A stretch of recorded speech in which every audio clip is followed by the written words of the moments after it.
आपण मैंने जानिथिबे सामाजिक गणमाध्यम रे टेक्नोलोजी रे अपव्यवहार है बहुत जन लोकंकर तांकर व्यक्तिगत स्वाधीनता और चरित्र को हानि पहुंचाउछि।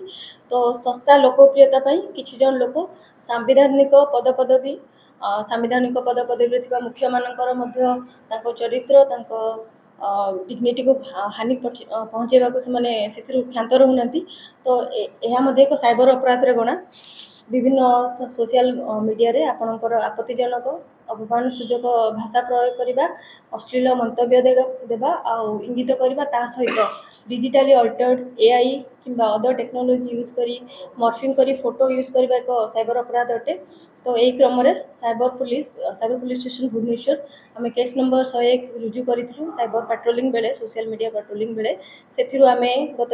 5 तारीख दिन आम जड़े एक्यूज विश्वजीत साहू को अरेस्ट करथिबा बेले तांको सहित जड़ित थिबा आहु जड़े आम से व्यक्ति जे कि इंस्टाग्राम और फेसबुक रे निजर विभिन्न पोस्टिंग करुथिले तांको ना मनोरंजन प्रधान तांको मध्ये आम आज गिरफ्त करछु।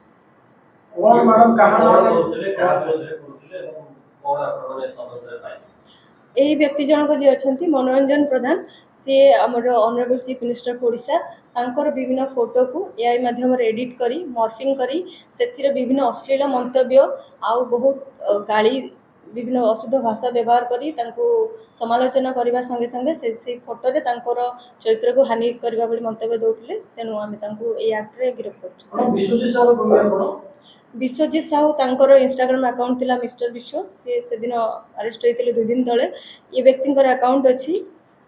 फनी बॉय मनोरंजन तांकर इंस्टाग्राम अच्छी ता सहित फेसबुक मध्ये अच्छी से मध्ये जने ब्लॉगर एस्पायरिंग ब्लॉगर अच्छी यूट्यूब रे। तो निजर फेसबुक अकाउंट और इंस्टाग्राम अकाउंट माध्यम रे से सब फोटो पोस्ट करथुले किछटा लोकप्रियता आउ एंगेजमेंट पई व्यूअर एंगेजमेंट पई विश्वजीत साहू गिरफ्त माने ये लिंक रे दुई जन को परे आ के रहिछ।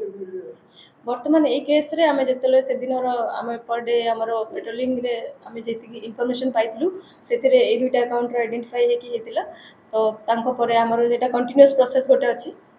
मैडम आगामी दिन रे मुख्यमंत्री होंतु प्रधानमंत्री होंतु मुख्यमंत्री ई होई कि एई वीडियो जदी अवलोकन करि छाडी समान रे साइबर थाना पक्ष कार्यानुष्ठान निया जे आमे आशा करछु एबेला कार्यानुष्ठान से माने पे उद्दिष्ट अछि जे से माने जानंतु जे या एक साइबर अपराध उठे व्यक्तिगत समालोचना व्यक्तिगत कथा फ्रीडम ऑफ स्पीच ता व्यक्तिगत आपणकर जहाँ भी आपण जदि जनकर पर्सनल आइडेंटिटी किबा तांकर किछि तांकर फोटो वगैरह यूज करके आपण जदि किछि पोस्ट करूचंती अश्लील मंतव्य देउचंती यह व्यक्तिगत स्वाधीनता आपण को व्यक्तिगत स्वाधीनता बाद से व्यक्तिर व्यक्तिगत स्वाधीनता को मध्ये हानि पहुंचुची। तो यह मध्ये साइबर अपराध डिफेमेशन रे भी जाउची। तो सेही माने सेथिर विरत रहबे बोली हमर आशा जदि न रहबे निश्चित भाव में कार्यानुष्ठान लेबे। मनोरंजन प्रधान बैकग्राउंड कोन होइछि मनोरंजन प्रधान से जने 19 वर्ष तांग स्टूडेंट अछंती। मनोरंजन मतलब घर कोठी तांकर घर अछि बागेड़िया थाना अनुगुल